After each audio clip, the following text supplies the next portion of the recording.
la première fois que j'ai fait la connaissance de Félix Libris. Alors, il faut vous expliquer, ça se passait il y a 30 ans, donc il était encore jeune, il était un petit peu très, on va dire, très naïf encore face aux choses de la vie. Et il se trouvait qu'à l'époque, et là ça y est, commence tous à faire il se trouvait qu'à l'époque, j'étais au Conservatoire de Paris, dans la classe d'un très grand compositeur qui s'appelait Olivier Messiaen. Je ne sais pas si certains d'entre vous ont entendu ce nom, mais Olivier Messiaen a été pendant une année particulière mon professeur d'analyse musicale, ce qu'on appelait analyse musicale.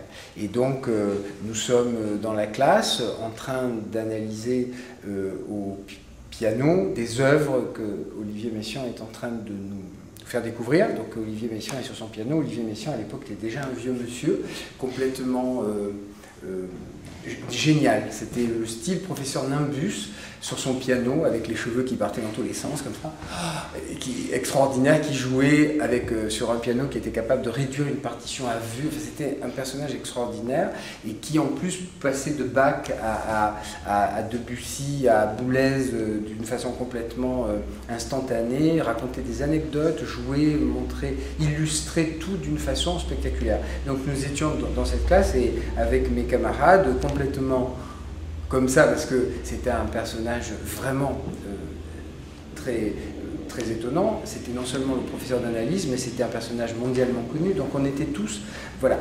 Et puis Félix Libris étant à côté, assis à ma gauche dans l'amphithéâtre, face au piano, pendant que Olivier Messiaen est en train de partir dans ces trucs pour nous faire découvrir des choses, Félix Libris était à côté, et puis tout d'un coup j'entends un bruit, je me retourne et je vois Félix Libris qui ronfle, affalé sur sa table, parce que Félix Libris et la musique, c'est pas du tout des copains.